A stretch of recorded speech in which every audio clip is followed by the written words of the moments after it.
friends, Romans, countrymen, lend me your ears. No, not literally. You could keep them on your head. You know why you want your ears today? So you can hear Santa coming down the freaking chimney. It is Christmas Eve 2018. This is crazy. Like, I can't believe the holidays are here. I'm super excited for them. Hope you're all with the people you love. If you don't celebrate Christmas, I hope you're getting Chinese food or going to the movies. If you do celebrate Christmas, I hope you're finding deep meaning in it and feeling refreshed and good, and maybe listening to one of your new favorite podcasts of the year. Hey, no, but for real, thank you to all the listeners who signed up this year and all the amazing support and all the subscribers and everything. Starting this podcast has been one of the highlights of the year for me. Of course, I wanted to give a shout out to some of the new Patreon supporters this week. Mick Brom, or MC Brom, that's, I think, his name on Patreon. Shout out to him. Maria and Jeremy, the new ones, they signed up super quick. Thank you very much. And also to the old school supporters, some of the old school supporters, Todd, Ian, and Nalen. Thank you very much. I appreciate you guys. I dropped the Chronicles of Narnia. That's what's up. And I just put out a Christmas song about Donkey Kong. That's what's up. Check it out. So last week we talked to my dad, right? This week we talked to my mom, DJ Kathy Nielsen. We talked about her career, her academic career, what it was like falling in love and getting married in college. Funny story about how my dad proposed to her, but she was like, yeah, but I need to finish grad school. Is that okay? My mom is just a cool feminist, intelligent teacher, mother, artist, writer, poet, historian. I love her. I'm lucky to have such a great mom. So this is my interview with DJ Kathy Nielsen, and we're going to end with iGeneration, which, if those of you haven't seen the video, it's super old by now. My cousin directed it. My mom plays the science teacher. We bust into the room and like cause havoc, and she kills it. So she talks about what it was like being on the set of that video. And we talk about how being a mom was not easy, especially when your son is MC Lars. No, I'm playing. No, actually, she did great. We recorded this. I took a few days. I went to Disneyland with my parents and my sister. We recorded this at a hotel across the street from Disneyland. So that gives some festive context. So anyway, check it out. This is my interview with my mom, DJ Kathy Nielsen.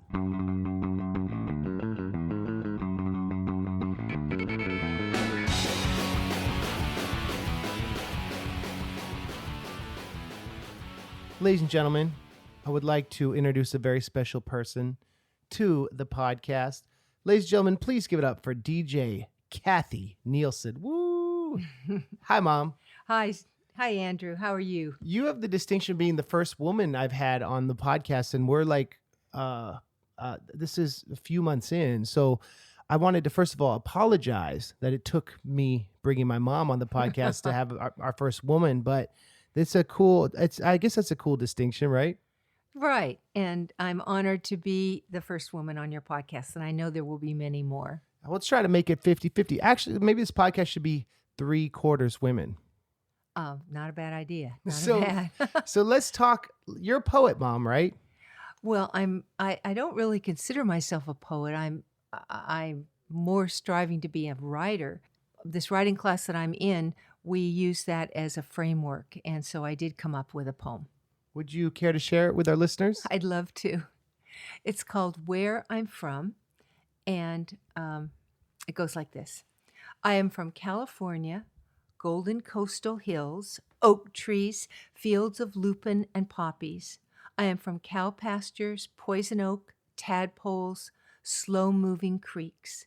I am from the Oakland Hills, Lafayette, Tahoe, Los Angeles, Carmel Valley, seasoned with New York City and Washington, D.C. I am from hot valley summers, tow-headed cousins, family reunions. I am from Sunday school and church choir, young life. I am from brownies, campfire girls, cookies, mints. I am from ballet shoes, roller skates, ping pong paddles, downhill skis, tennis rackets, hiking boots.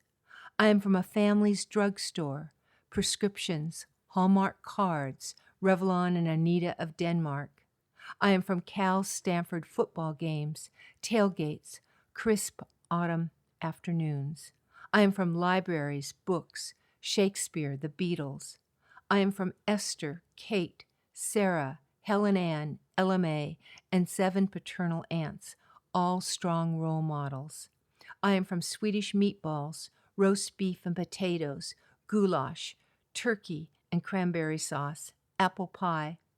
I am from beloved pets, parakeets, Melbourne, Canberra, Sydney, Pete, cats, shoes, spots, Franklin, Donald, dogs, Flicka, Charlie Brown, Daisy, Joy.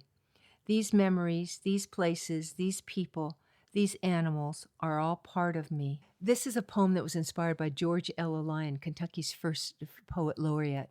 And she wrote a poem about her, where she was from, and I was inspired by that. That's a good piece. You've been writing a lot these days, haven't you? I have. And I can actually owe that to you because one time we took a hike, and I was saying that I had all these stories to tell and that I needed to, or I wanted to, write them down so that I could pass them on to the next generation. And you said to me, Mom, just do it. It doesn't matter how perfect it is or how together it is. Just jump in and do it. So that's what I've been doing. And that was about, 5 years ago or so. Wow. that And we had that walk.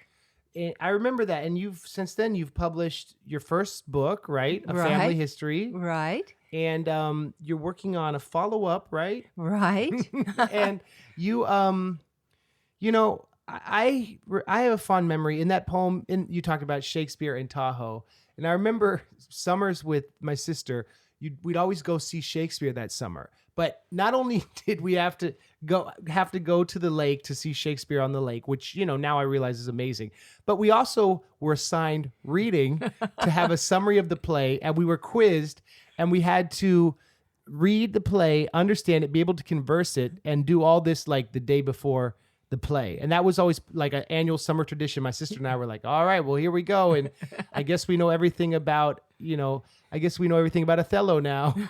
So I thank you for that now. But I remember really, I don't know, how did you get middle school kids to read Shakespeare synopses and when we got there, we were excited because we could follow the plays. Well, there was a book that I was given by a great aunt, by Marcette Shute. It was Tales of Shakespeare put in a format that elementary and junior high school kids and high school kids could understand. So I love that book, and I read that book, and I love Shakespeare. And so I thought that, you probably were 9 and 10 and 11. I mean, you weren't very old. And I thought, these two kids can't go to Shakespeare without at least knowing the story, because they're not going to be able to understand Shakespeare's English. So we would read those parts from that book. And the amazing thing is that was something that was given to me by a great aunt, which would be your great great aunt. So her contribution was passed on down to you. Well, and then the lit hop stuff is, people ask why I love writing rap songs about books and stories. And I remember one year, I probably never told you this story, but I found in Oakland, I found like a drawer where you would keep presents that you were going to give us like for Christmas or something. And I found an Edgar Allan Poe book. And I was I looked at the cover. I was like, because I was really into ghost stories, it's probably 9 or 10, similar age. And I was like, ooh, this Christmas, maybe I'll get that book. And I'd always look for it. And I'd always maybe be disappointed because it was a few years. I think you were waiting till I was old enough for me to read it. And I remember when I got it, it was so exciting to read those stories because they were, I loved the scary stories to tell in the dark. And it was like a more adult version of that. Do you remember that book? I remember that book. Do you still have it somewhere? It's probably in the family library. Yeah. Uh-huh. I remember the cover was the pit and the pendulum, like the axe, and that was like so gory but so interesting. Oh, that's amazing. Well, I probably saw it and thought, this is a great book, and I'm going to save it when Andrew's old enough to really get it and understand it. And so, but that's interesting. Then I'm learning about the fact that you did find this. Yeah. Yes, I did, like things I'd pick up that I thought were really great, but maybe weren't quite the timing. I'd save them, and then I'd say, this is perfect. So that is a great story. Yeah, that's really fun. And I do remember that, and we'll have to look and see if it's on the bookshelf, which it probably is. Yeah. And another gift, other than the gift of life, that you gave me was I remember when you were a librarian in the North Bay, in the Bay Area, I'd love to come visit you at work because you had this giant stack of old Mad magazines. And one summer, you came, instead of throwing them out, you were a hero. You brought like a giant box of all these Mad magazines that went back to the early 80s, and it was hundreds of them.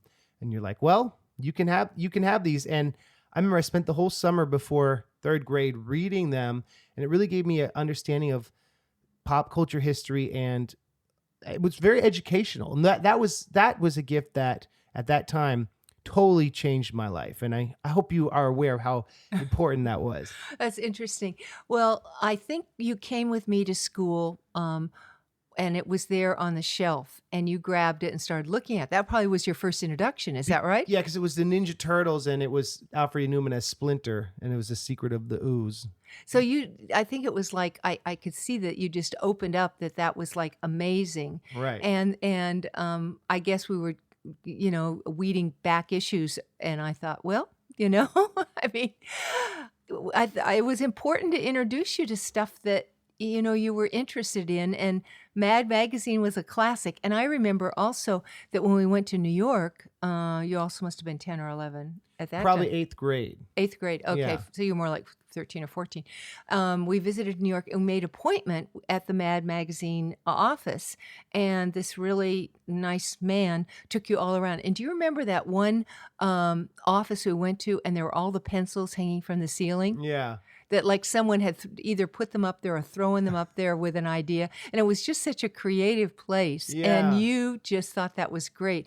And then you had eventually down the road, a friend of yours had an opportunity to intern there.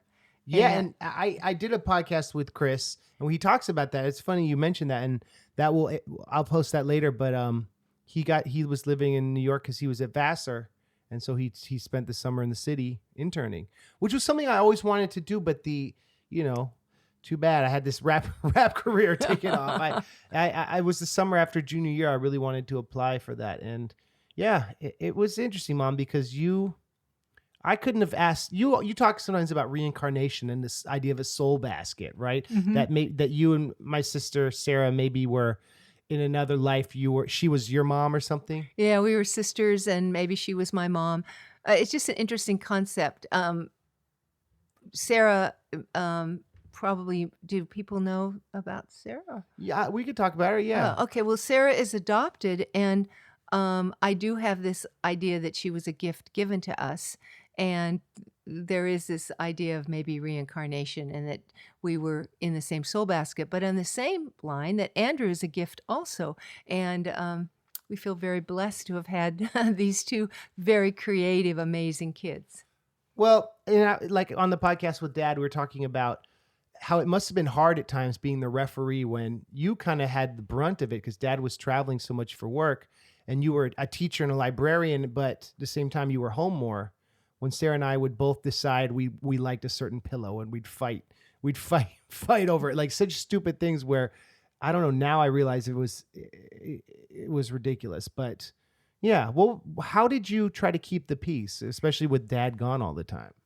Well, that's a good question. I guess sometimes I let you just figure it out, but other times it was a call for separation. Timeouts. But the tricky time was when you were in the car and we were going someplace, and it was a little hard to separate at that point.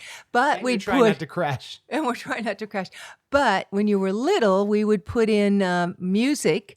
There were cassette tapes in the car, and I remember Raffi was a favorite. That would shut us up. And that would shut you up because then you'd sing along or you'd be interested. Or I'd put a story in. Maybe I'd have a story that was on a cassette. And I'd say, hey, let's listen to this now. And so it was called distraction. Let's find something else to do besides, you guys are bored. You're picking on each other. Let's find something else to do. Well, and that was the other thing. We always had books on audio tape that you'd rent from the library or give us. And on our little tape recorders, we'd fall asleep listening to stuff like Roald Dahl. I remember the Jacob Tutu and the Dinosaur, Where the Red Fern Grows, Shiloh, Scary Stories. Oh my goodness, you remember them all. Yeah, these. I remember you got us a box set of Roald Dahl stuff, and it was it was like Audible for kids, and that really, I think, informed my imagination. I also remember there was another one where they would tell stories and then they'd play music. And while they played the music, they'd say, okay, draw. Now you draw whatever you're inspired by. But when I was asleep, when I was going to sleep, I'd listen to it and I'd listen to the music and I'd think of these stories. Like I remember I'd always have this memory of this whole series of stories with Roger Rabbit riding an elephant and their adventures together. And so they would tell a story and then I'd imagine these characters while the music played, this vivid imagination. And I think like that taught me how to like set narration to music in a very free form way. So in a way, you and Dad were conservative in a way, but you're both kind of hippies in the way you really, I don't know, nurtured us, I guess. Well, we appreciated your talents, and we wanted to just back you up and give you the opportunity to express yourself. And there were some times when like you were on the cliff just ready to put that other leg over because you were so curious and you were exploring. And you had to be sort of pulled back sometimes. But generally, we just really felt that it was important to let your creativity go. And we supported that in every way we could. And you guys were such good kids. I mean, you were basically, you were exploring all these things. And it was fun. And we were exploring them too. So growing up with you, as Dad said in his interview, growing up with you both was really fun. It was a really great period. And it's still fun. It's still fun. Thanks, Mom. I remember, gosh, this was very formative, and maybe this is what like forced me to be a responsible artist, or something that did. You got me some crayons, and I would draw on the wall a lot. You paint over it. I draw again. I draw again. And I remember once Auntie Val came over, and I was so excited because I'd drawn like a werewolf in the moon, and I was like, "Look!" And you were so mad. You grabbed my arm, and you would not have any of it. And Val looked like terrified because she knew I was about to get in big trouble. And that was the last time I drew on the wall because you must have painted over 4 times. I know. I'm sorry about that for grabbing your arm. But well, you didn't. You'd had enough. You were never rough or anything. But it was like you were clear. Like no. 4 times there's paper. Why do you have to be a little graffiti artist in your room? And another story, which actually I think was really neat, is that you drew on a paper on the table. Do you remember this? Yeah. That left a mark. It was a Lars horse symbol and left a mark on the table. And I was wondering, should I kind of sand this out and save this? And I thought, no, that is a really neat drawing. And it's still there. A Tahoe. Yeah. Yeah, I think it's like Alfred E. Newman. Yeah, and Yeah. it's still there, and it's kind of special. So maybe we could have left your murals on the wall too. No, I mean, I think that is needed to learn limits. And I think that was like, there's a time and place for everything. And just because Auntie Val's coming over and I feel like drawing a werewolf howling at the moon, it's not the time I remember where I drew it. It was right by the corner there, by the bed, by the bathroom. And it was small, but it's small enough. I just learned that, it's all about context. That's good. That's good. Well, yeah. I think that was a story of our growing up together. It's like you, doing things out of the box, trying, exploring, and me realizing, okay, please go for it, do it. These are wonderful things you're doing, but there's a limit. Well, but you did, and then one time Daisy snapped at you, when I was eating her food. that was the end of that. I mean, she was not going to share her food Well, with after you. what I did in the yard, you guys, you were confused about why Daisy's poops were so big, but I got the Simpsons taken away for a month. Oh, that was rough. Because you said big boys don't poop in the yard. Only big boys get to watch The Simpsons. That's a good lesson. That Mom. was good. You know what I mean? Yeah. So things like that were you made us aware of the limits, and I think that's good parenting, and maybe that came from your role as a teacher, as a mom, as a librarian. You'd had a lot of experience with kids before you had us. I had a lot of experience. I taught history to middle schoolers and English to high school and middle school, and that's a lot of fun, but a lot of energy, and there are limits. And the thing is, with middle schoolers, you can play with them, and they are a lot of fun. But there are times when enough is enough. High school has attitude And hormones. and hormones. But the thing is with teaching is that a lot of it is storytelling. And because I taught history and English, that's stories. And I love stories. And in order to have your class engaged with you, you throw out the net as you would with as a fisherman, and you bring in your catch. And if you have them in the net, then you've got it. It's lots of fun. But there are a few fish that fall out of the net at times. And so you gotta, get them back in and corral them. But I did love that. And then I went on to become a librarian. I went back to school and became a librarian. And I continued to tell stories. And I told stories to in the schools, to middle school and to high school. But then I went on to public libraries, and I had a chance to tell stories to babies and toddlers and preschoolers. And that was really fun. And that involved puppets and felt stories and singing.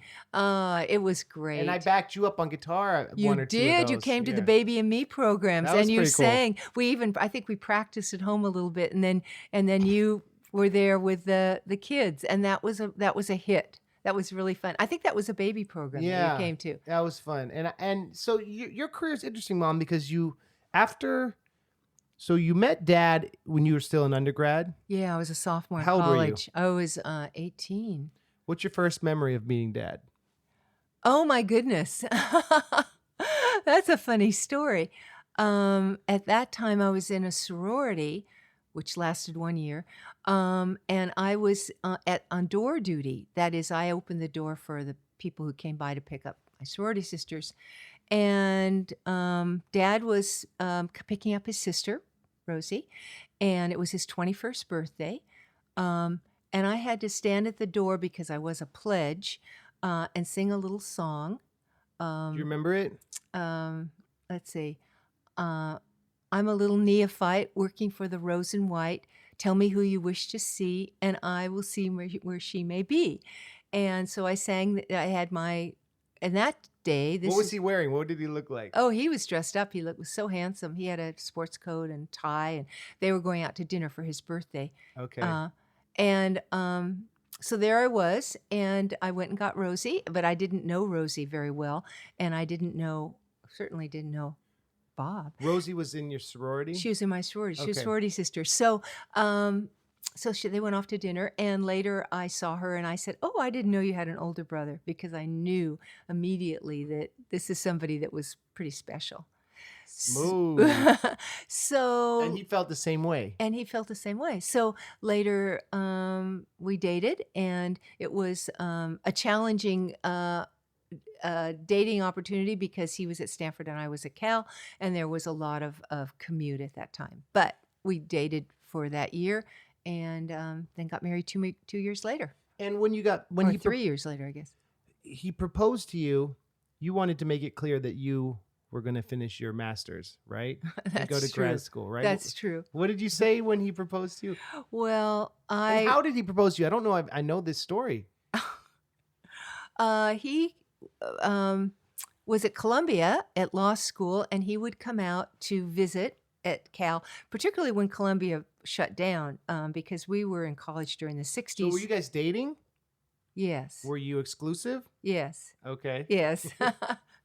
So, Just curious. okay, so he would come out, and whenever the college was shut down because of a demonstration, of course, this is the anti-Vietnam War era, and both Berkeley and Columbia were very involved in that. He'd fly out, and his father worked for an airline, so he would get passes, and he'd come out as long as this demonstration was on. And one time he flew out, and he proposed. And he proposed in the Yellow Rambler, which was the car that was our car. It was his car, but we drove it. And had he talked to your dad? No, he did Oh. later. Was Grandpa mad? Well, I don't know. Grandpa was very gracious. Grandpa was a feminist. I don't know if he's a feminist. He was very gracious. And so anyway, I said, yes, I would love to marry you. But, I've been applying to all these graduate schools to get my master's in history. And, that's really what I want to do. So we work it out. We could get married later or whatever. And he says, no, not a problem. We'll make sure that happens. So we did. So we were both in school in New York City, and it So was a challenge. did that sway you going to school in New York because you wanted to be near him, right? Yeah, Where else did you apply? I applied to Berkeley, and I actually applied to New York schools with the idea of going back there to be by him. But I Smooth. wasn't planning to get married. I was Okay. planning to go back and go to school. But I didn't want marriage to interfere with that plan. So it worked out. But, two people in school in New York City is expensive, and that was hard. But we did it. You did it, and it's interesting how the era, the times, the social unrest would allow Dad to come spend time with you, and how hearing about your story is a very it's almost like a movie, like the romance talk about being in DC while there were riots, right? We were there during the time of when Martin Luther King was assassinated. We went down to Washington to visit, and that weekend the city was on fire. We couldn't cross town, and it was very scary and very upsetting. We were also, this is a time when I graduated from Berkeley, was a time when Bobby Kennedy was assassinated. And so that was the year of, that was a 68, which was the year we got married, was a very unsettling year. And of course, we were sympathetic with all that was going on. It was a year of much change. But we found each other, and we were in New York studying and doing the best we could on a shoestring budget, for sure. You're both very strong people, and you both came into the relationship, it seems, learning about it now with this. You were both very young, but you both had like strength and strong identities. Is that true? Well, I think that we both knew what we wanted to do in life. That we Yeah. both had a clear picture, and we wanted it to do together, and we were very supportive of each other. And I, at that time, wanted to teach. I hadn't made the change to being a librarian. I wanted to teach. I was committed to that, and Dad was committed to being a lawyer. So together, we had goals and a mission, and we were trying to navigate it through this really challenging time. And New York was a very difficult city then there too. It was not a safe city. So I was working during the day in Midtown for an economic consulting firm, and then I would go up and take my classes at Hunter at night, which, yes, and I would be out of school at 10 o'clock at night, which is a little late. I had to cross the park and get up Upper Side, West Side. So Dad would always come over and meet me at 10 o'clock, and then we'd take the bus back and then the subway up. But when we got a little bit more money, when I got a full-time job, I was able to take a cab home. So that was easier. But there were just things that weren't safe. A stabbing on the subway. So you'd witnessed that, right? I witnessed that. Yeah. So there were just things that were not safe. New York is so much safer now, and the graffiti was horrible. It's just a delight to go back to New York now because things are just so much calmer, and it's such a beautiful city. In your poem that we began the episode with, you talked about how you had birds that were all coincidentally named after Australian cities. And some cities that don't come to mind is like the first city when someone thinks of Australia, Canberra, right? Right. And you married an Australian. You were always interested in Australia since you were a kid, huh? Yes. In fifth grade, I did a report on Australia, sixth grade, and I just was fascinated by the animals in Australia, the weird animals. And I just said to myself, I am going to Australia. When I grow up, that's one of the things I'm going to do. So when I met Dad and found out he was Australian, and I named my birds after Australian cities. I was very into parakeets. I don't know where that came from, but Did he have an Aussie accent? No, but Okay. the birds were Canberra, Melbourne, Sydney, and Pete. And so Pete was kind of an outlier. Yeah, Pete was an outlier. Pete came into the garage. He flew away from someone, and we captured him, and he was the fourth bird, and I just called him Pete. But anyway, so then I went and Yeah. So then I met Dad, and so I always had this, and I went to Australia. So I did get to Australia, which was Many wonderful. times, right? Yeah, several times. Yes. And a theme of this podcast is about people who are adaptable and creative in changes they've made. And you have this great story about when you decided you wanted to get yet another master's and go to library school, how you were very creative and kind of just made that happen. Would you mind sharing that story? I love this story.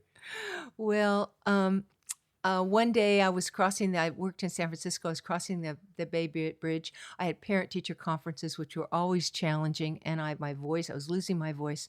And I thought, I don't think I want to do this anymore. I want to try something else.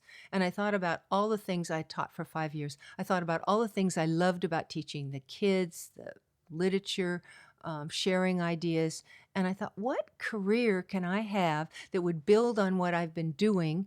And I thought, librarianship. I've always loved libraries.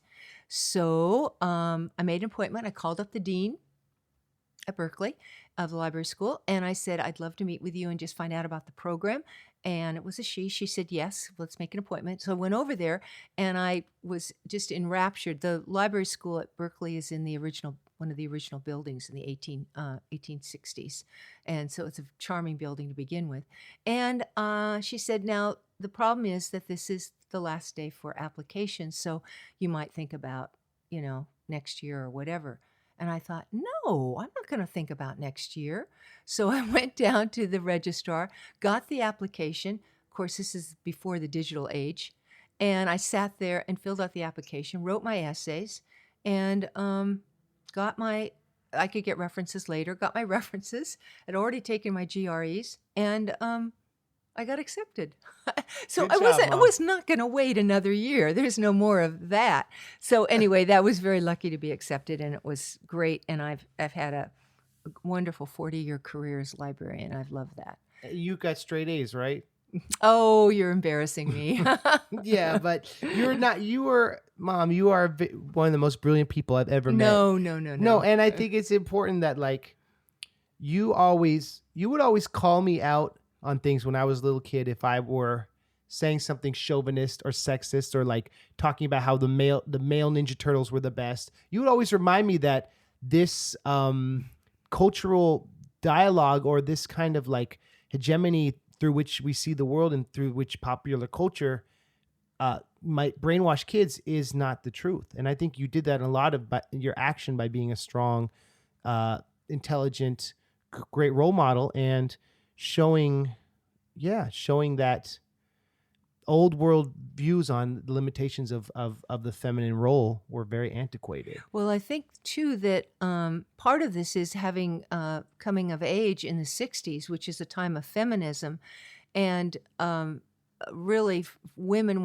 were moving into a role of leadership. And my parents, my mother had a traditional role, although she did work. Grandma had a traditional role, but we had the opportunity to do whatever we wanted, and we could go out there and do it. And there were just already amazing women that were making a statement. So although I was in traditional careers, that is dominated by women, I knew that there was so much out there, and people that I went to school with were becoming lawyers and doctors and running for government office. It was an opportunity. So there was no way that you were gonna get away with anything that was chauvinistic in our house. Yeah, or anything that was biased or swearing, especially sexist swearing. No, you didn't play that. No, that was one game we weren't playing. And I remember once we were in the car in 5th grade, and a friend, Ben, had loaned me this Snoop Dogg's debut album, and we put it in, and we were driving, and the first track is just, they're at a party, and it's, everyone listening knows the first Snoop Dogg album, and you eject it, and you're like, nope, You're not going to copy this. You're not going to have this in our house.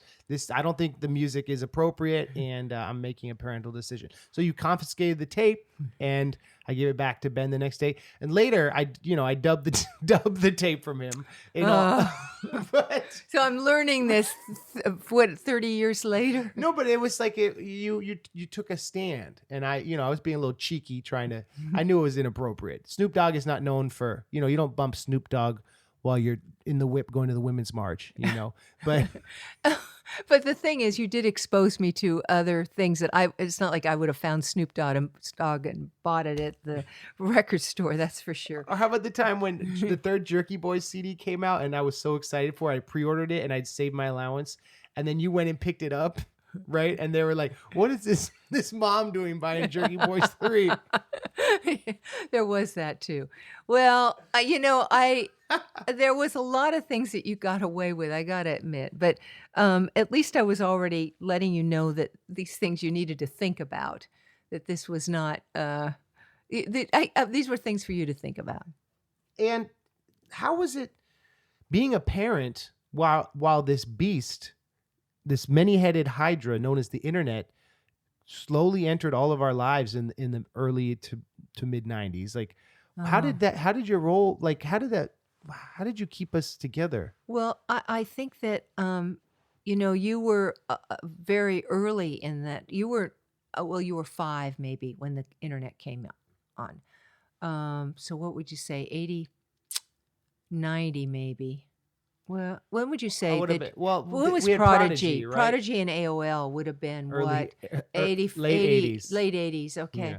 So, AOL so your 90s. really early formative years, it didn't exist.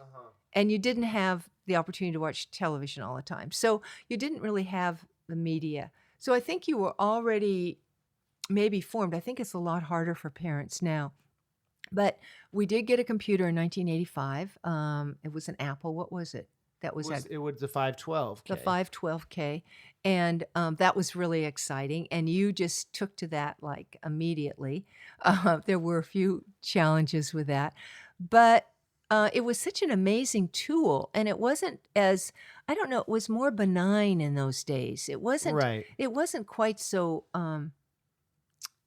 it was just more benign. And it didn't seem to be a problem. You had limits. You were only on it for so long, but you were so creative with it, and you were drawing with it, and you were just doing so many amazing things that I just saw, and I saw it in my profession as being such an incredible thing. I mean, I started in my library work with pockets and cards and pencils. Many of you may not remember those days, but you would check out a book by taking out the card. But I moved into computers and databases, and I just thought this was such an amazing thing for my career that I was pleased to embrace it. But later, we just put limits on it. But I think it's a lot harder for parents now because it's so pervasive.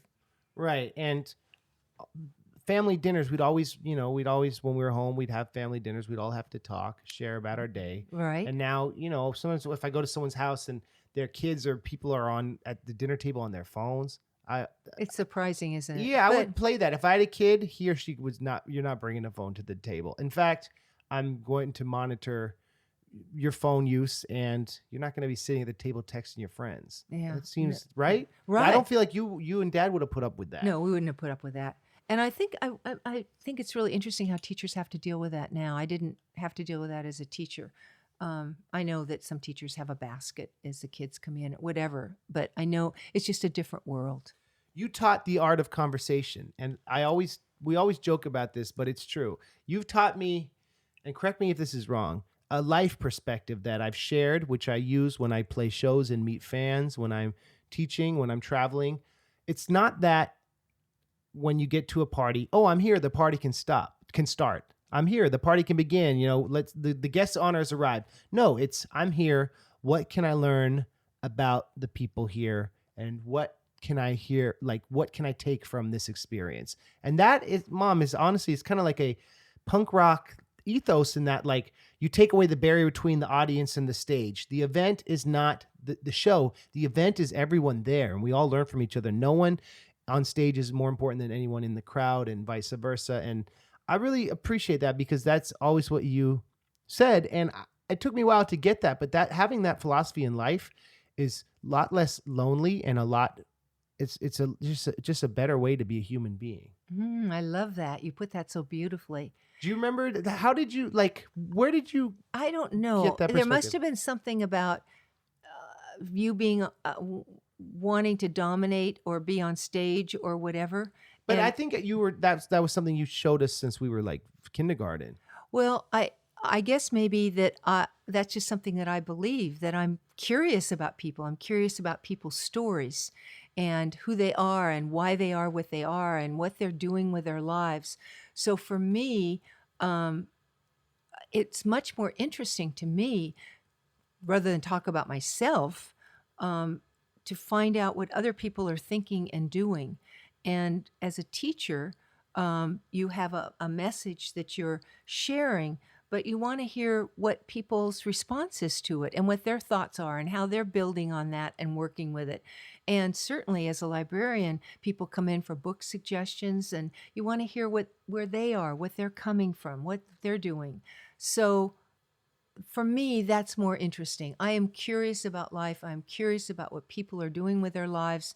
And I think that I know about myself. I know what I'm doing. I don't need to talk about that. But I want to hear about you. And I think a lot of people have lost this art of conversation because they only talk about themselves, but they don't walk away with anything new. I think that's rather sad. And I found that people who only want to talk about themselves are often insecure and have a script where they're just trying to reconvince themselves that their life is interesting. Perhaps, Maybe. perhaps, maybe, Yeah. perhaps. Maybe not. But yeah, I've Uh, always taken that perspective. But I think as a storyteller, which I am, um, you learn from other people. And those are the stories that you can tell, that you incorporate into your story or to whatever you're sharing. So, I sit next to an engineer, which I don't really know too much about, at or I meet this person at a dinner party. I want to hear what he's working on and how he's figuring this out or she is figuring it out.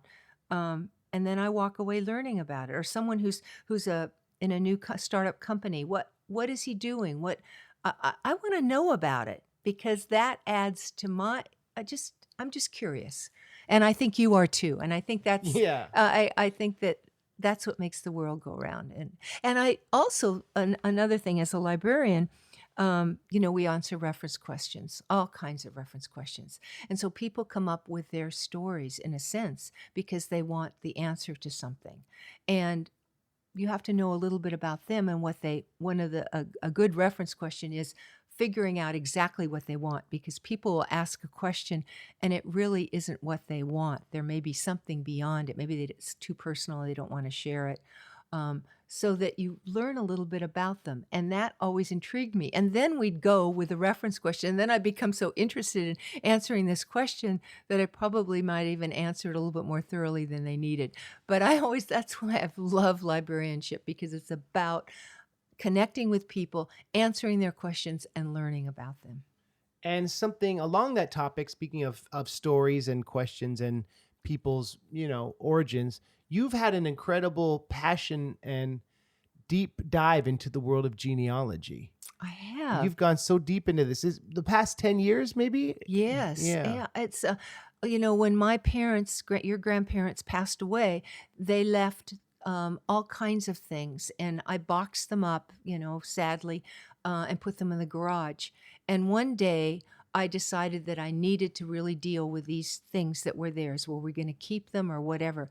And I opened the first box, and it was almost as though Grandma was speaking to me, because on the very top, which I had thrown into the box, but on the top was an article written by a cousin in Michigan about our family, colonial family that had lived in New Jersey. And I looked at it. I'd never really read it before. I looked at it. And I thought, this is fascinating. This is so fascinating. So I immediately decided that I was going to figure this out. And I signed up for a course at the local community college on genealogy. And started to learn about what this was all about. I had always loved social history as opposed to political history or history of famous people.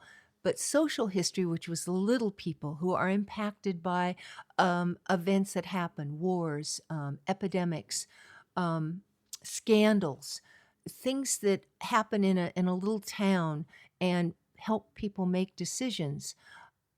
That fascinated me. And what is genealogy? It's the story of, in many cases, the little people and how they make the decisions that they do. So I took this class and I became even more interested, and I decided to go for it, and have just been teaching myself. And as time has gone on, I have become a teacher of this, and I've been asked to teach in various, just recently finished up a class, and I do speak all over the Monterey Peninsula on this. And all And over California, right? well, all over California too, because I've Yeah. been up to different parts. So I've become now a popular speaker. But in the process, I have used this to tell stories, and I did just published a book on our Swedish family and their immigration to North Dakota and then California, and their story of Sweden being in just not enough land, having so many kids and trying to divide up the land. In our case, it was a tenant farmer who had no land and moved from farm to farm trying to support his family. And so he decided he had heard that because of Lincoln, 1862, which was a Homestead Act, Lincoln gave immigrants who came to this country 160 acres. It was a law passed by Congress. And the Swedish Triangle, which is Wisconsin, North Dakota, and Minnesota, was where a lot of Swedes came. And Anders Petter Anderson came to North Dakota, got his 160 acres, and became a landowner, a tenant farmer. So that story just intrigued me. And coming into Castle Garden, Ellis Island was not yet built. Coming in and was not speaking English and getting on the train and losing a child at sea coming across. I mean, this is just an amazing story of resilience and courage. And I find that all of us have ancestors. In fact, one of the things that to consider is that stories are lost in 3 generations if they aren't written down or told. So we all know our parents in most cases, and we know our grandparents if we're lucky, but we don't know our great-grandparents, and this is a great-grandparent. So it's really important to save these stories and record them. And so I've become on a mission to encourage people to tell their stories and to talk to their older relatives and get the stories before they're totally lost, because they're fascinating. Can I keep talking? Yeah, please. That's cool. Another thing to consider is that children who are raised, who see parents who are resilient and grandparents who are resilient, who experience tragedies or sadness or setbacks in their life, I believe that they become stronger because they've seen that their parents can handle it. Their parents may have had something happen in their lives that have made it difficult. And the kids see that the parents have survived. And I think that's an amazing lesson to pass on to your kids, so that if we tell our stories to our children and the stories of the grandparents and great-grandparents, our kids are learning. And I think can take pride in these amazing ancestors that we have. And even when our ancestors are, maybe not as perfect as we'd like, maybe we've got a villain in the group, or someone who had some difficulties in life and didn't handle it as well. I think we can learn from that too. And you've traced the Anderson family back how many generations, like records of? Oh, probably about maybe 7 generations. The Swedes and many European countries kept really specific records. The churches were actually the ways that they kept track. And so that the priests or the ministers would go to the families and check on the catechism of the family, whether or not they were reading the Bible, if they were coming to church or whatever. And this was a Lutheran church, which in many of those Lutheran countries, Sweden being one of them. And so the records say will make notes about, was not, did not really come to church or whatever, or maybe was jailed or joined the army, or left for America. They're dated. These church records are absolutely amazing. So even though I don't know the life stories of some of these people, I do know the occupation that they had, and I do know the towns that they came in, and I do know when they left for America. And I think it's a fascinating story. And what are some of the podcasts you listen to that have been helpful in? Oh, I'm a podcast junkie. So MC Lars, of course, is top of the list right now, the MC Lars podcast.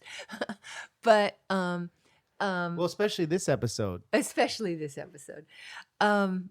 There are a number of genealogy podcasts. Lisa Louise Cooks is Genealogy Gems, and she's a monthly podcast where she gives tips and tricks in the study of genealogy. And didn't you get a shout out on her podcast? I have gotten shout outs because I do know her, and I've communicated with her, and she does give me shout outs.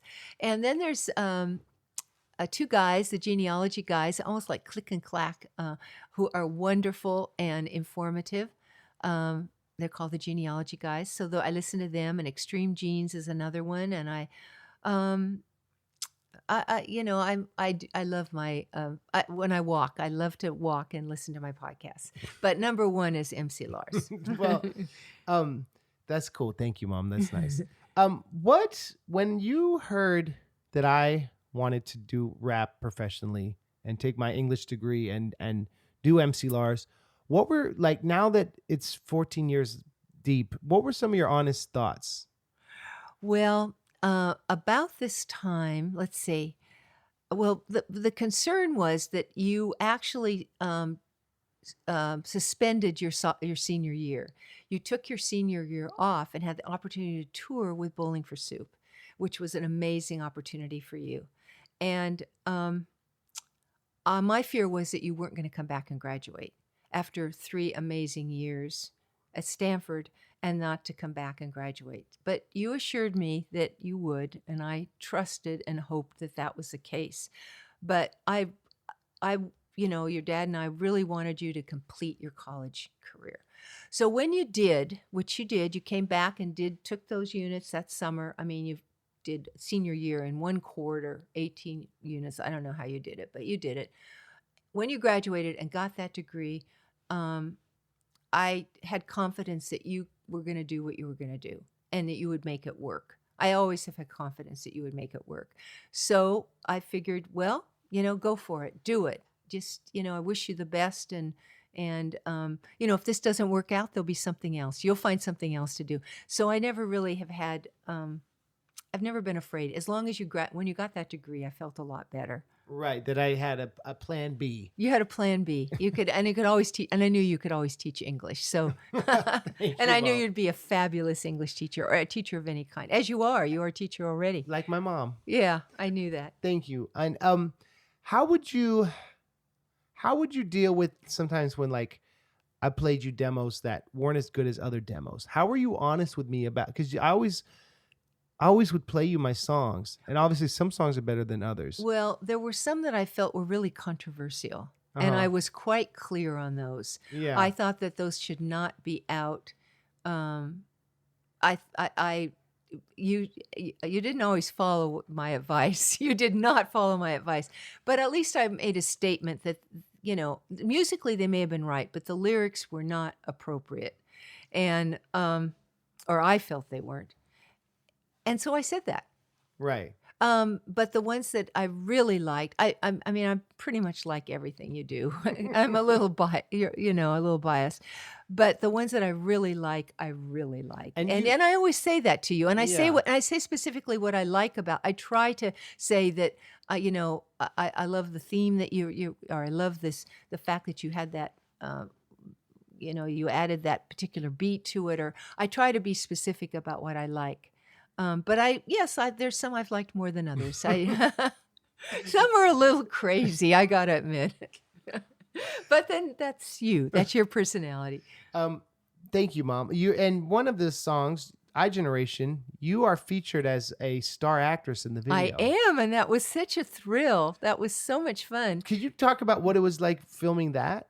Well, of course, that was filmed by my nephew, Stuart, Andrew's first cousin, and Stuart Hendler, who is an amazing director.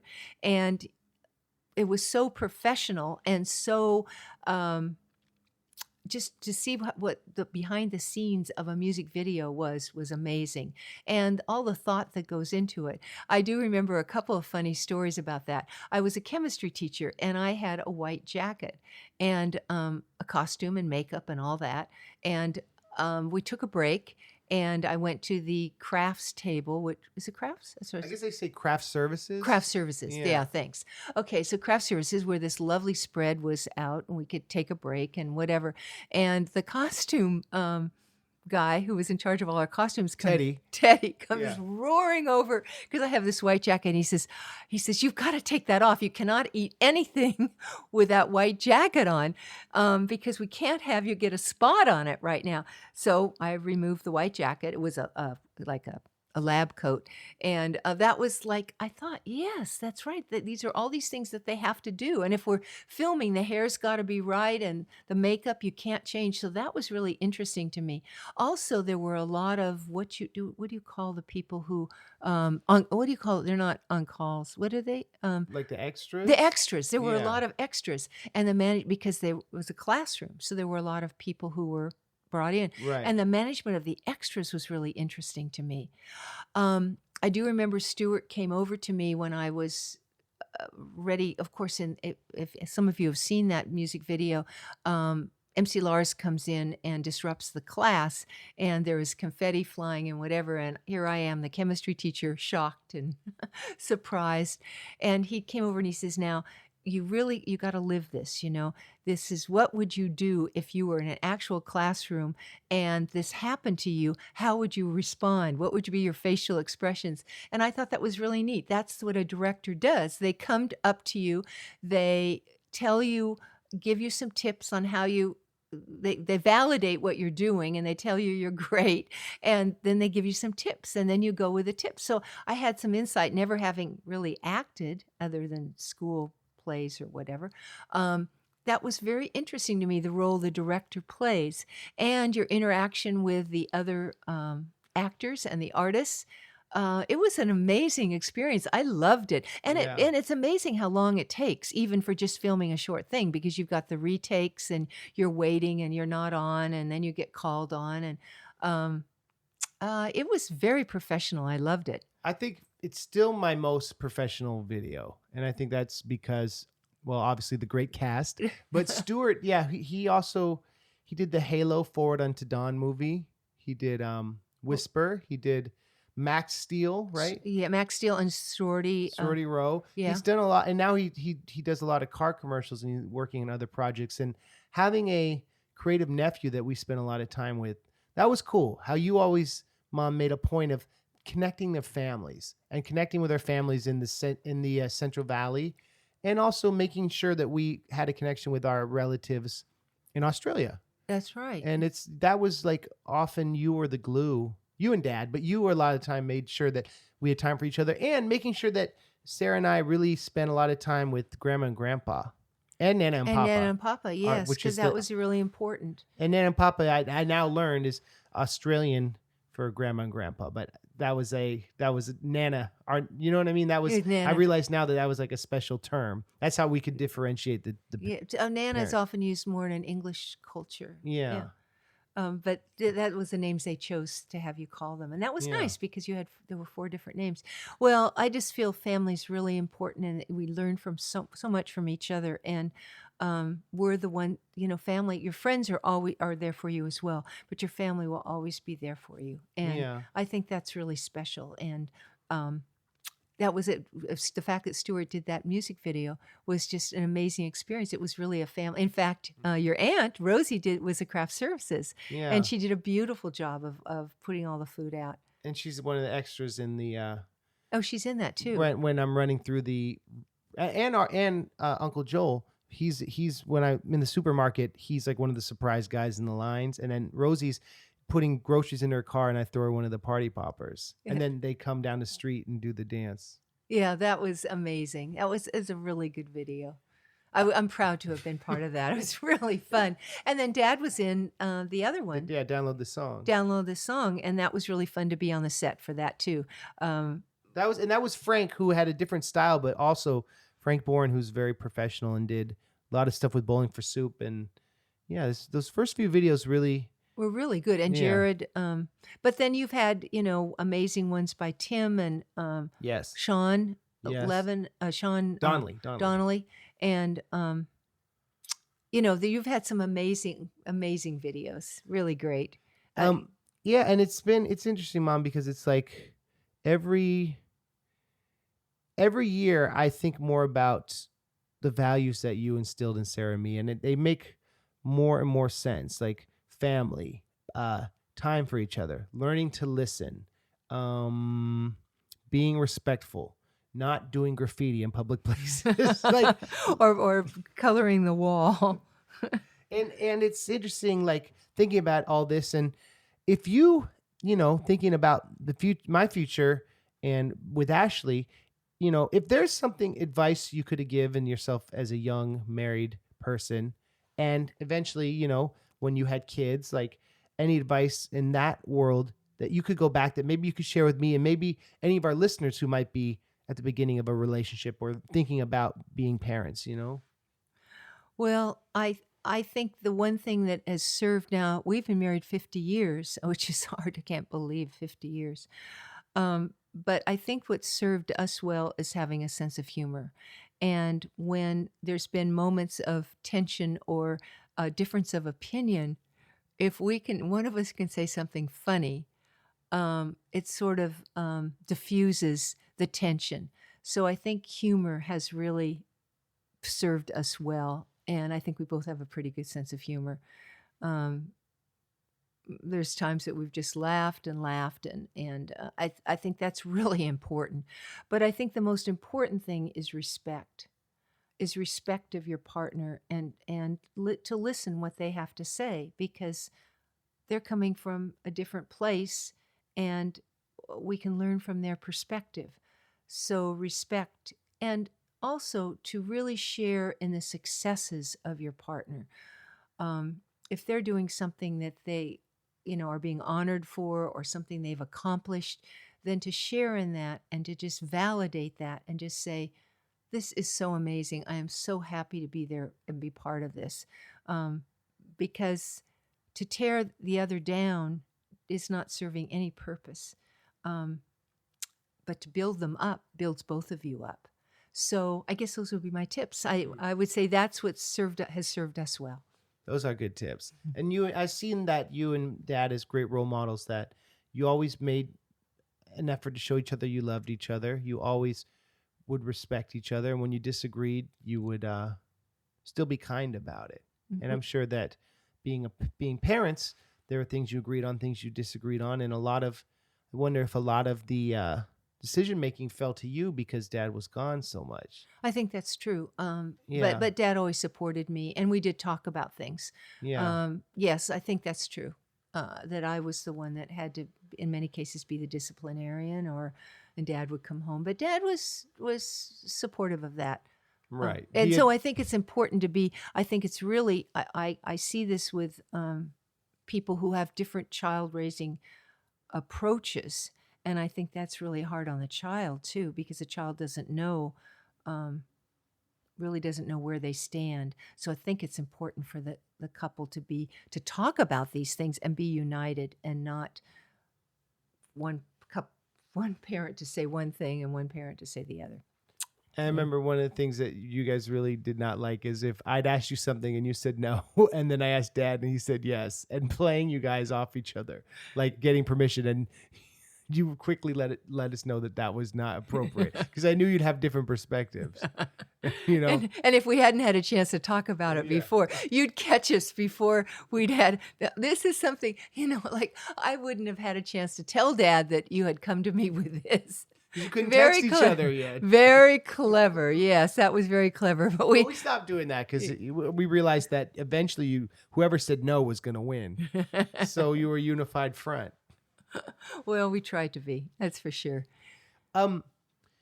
We talked earlier about how in the car we used to play Raffi, right? To Right. quiet us down. And one of the first concerts, actually the first concert I ever went to, you took Sarah and me to see Raffi in Oakland probably, right? I think it was Oakland Paramount Theater, yeah. And I remember I was And you were like 3 or 4? Yeah, really young and very enraptured by his voice and his storytelling that I was sitting still and being very good. And I remember he was giving dedication to all the kids who were really well behaved. And he gave me a shout out and I didn't realize it was me. And you said, "Oh, that's you. Raffi said you were a good boy during the concert." And that was a really cool moment that you took us there and that you reinforced that being well behaved, you get a good recognition. You know what I mean? I had no idea Raffi was mentioning me, and like I bet you were probably proud that we weren't misbehaving at the show. And do you remember that he had everyone get up and dance in the aisles? I do, yeah. Was it for Baby Beluga? Probably, yeah. Yeah.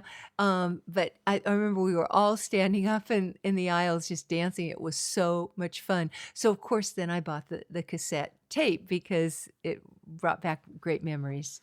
Raffi is always, that song especially is a crowd pleaser. So, do we want to tell about what Yes, you got where I was leading into. Well, so when Andrew and Ashley were married this last summer, Andrew and I were planning our mother-son dance, and we were trying to come up with a song that would work. And so we had a lot of different suggestions. One of them was ICP's The Mom Song, which is Violent J's shout out to his mom over Changes by Tupac. But we realized that might not be appropriate. It was weird, right? It was weird, and it wasn't comfortable for me. So I said, I appreciate this song, and I appreciate ICP, and you've, helped me learn about them, and I have more appreciation for them. But I just don't think that's the right song. So then you came up with, you said, what about Baby Beluga? Right. And that was so perfect. That's the jam. That was the jam. So we practiced, and we went out on the dance floor, and it was just perfect. Well, we went to a dance coach in Connecticut, and we had this moment where we were practicing, where he was, showing us some moves and stuff, and he's like, "This is your son is growing up, and you don't have anything to worry about, and you just need to let him lead." That's right. As you go forward in life, right? It was like a little microcosm. It was so amazing. He shared that. Well, I guess I was leading or trying to lead, or right, I wanted it to be right. I wanted this to be right. And he says, you don't have to do that anymore because your son is growing up and he can lead. He will be leading you. So let him lead, and he will take care of you. He will make it okay. He will do it. That was such an amazing lesson. So I relaxed, turned it over to Andrew, and we were great. And we crushed it. And we crushed it, and we got all kinds of applause. So that was really fun. And we were prepared, though. And that we were prepared. And the song, not only was a hit with the millennials at the wedding, it was also a hit with the little kids. Oh, they who loved were familiar with that banging song. Yeah, there were some kids that were sort of dancing to it and all. And the words are nice, too, about mother. It's a great song. So Baby Beluga was perfect. And I want to thank you, Mom, for all you've done to raise me and all it's an infinite supply of love and support to have a great mother like you and have that love, I know I wasn't the easiest son to raise, but I turned out well, and I owe that to Dad, but also really to you. And because you showed me what a strong female role model could be. You showed me the importance of self-discipline. You showed me the importance of being a respectful person. And I always think, now, what would Mom say about this? Oh, that's so sweet. Well, it's been a pleasure. I have loved being your mom, and it has been so much fun. And it's just, you're a gift, and I have loved every minute of it. Thanks, Mom. Thank you. And guess what? You'll always be my mom. I know. I'll always be your mom. So thank you.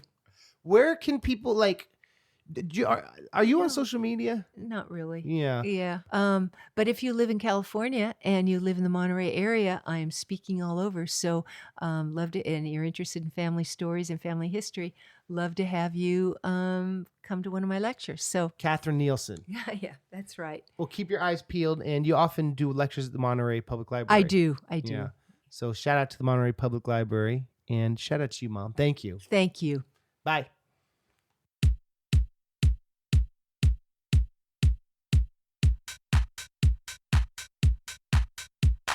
And people tried to put us down when iTunes bumped the post-Cold War sound. A generation set at the mecca of malls, Times Square, I'm there, Viacom installed. So we hit the net while the Trade Center fell. New York met Hollywood, we ran like hell. No Vietnam for us, Joe, Iraq, it's on. So who agreed upon this cowboy Genghis Khan? The choice made, baby. Hey, we take it back. Logged in, dropped out. MTV took track. They sold it back to us and claimed the correlation. The iMac, iPod, iGeneration. And I'm waiting for the day we can get out. The world is ours, that's a story, no doubt. Wanna be more than info superhighway traffic? Wanna be more than a walking demographic? Hey, you're part of it. Talking about the I-generation. Yeah, you're part of it. Talking about my I-generation. Hey, you're part of it. Talking about the I-generation. Yeah, you're part of it. Talking about my I-generation. The I-generation, new organization meant optimization and unification. When imagination gave participation in creation of culture, a manifestation. The Berlin Wall fell and out we came. The post-Cold War kids laid claim to aim. LOL, OMG, yo, BRB. Space colon dash close parentheses. We sat at our laptops and typed away and found that we each had something to say. Web logged our fears, our hopes and dreams, individuated by digital means. Fiber optic lenses, DVD, Coca-Cola, Disney, and Mickey D's. Flat mass culture, the norm that took hold. I hope I die before I get sold. Hey, you're part of it. Talking about the I-generation. Yeah, you're part of it. Talking about my I-generation. Hey, you're part of it. Talking about the I-generation. Yeah, you're part of it. Talking about my I-generation. Yeah, you're part of it. Talking about the I-generation. Wow. Yo, talking about my I-generation. Hey, you're part of it. Talking about the I-generation. Yeah, you're part of it. Talking about my I-generation. This is the I-N-T-E-R-N-E-T generation. See, this is the I-N-T-E-R-N-E-T generation. See, hey, you're part of it. Talking about the I-generation. You're part of it. Talking about my I-generation. Hey, you're part of it. Talking about the I-generation. You're part of it. Talking about my I-generation. Hey, you're part of it. Talking about the I-generation. You're part of it. Talking about my I-generation. Hey, you're part of it. Talking about the I-generation. You're part of it. Talking about my I-generation.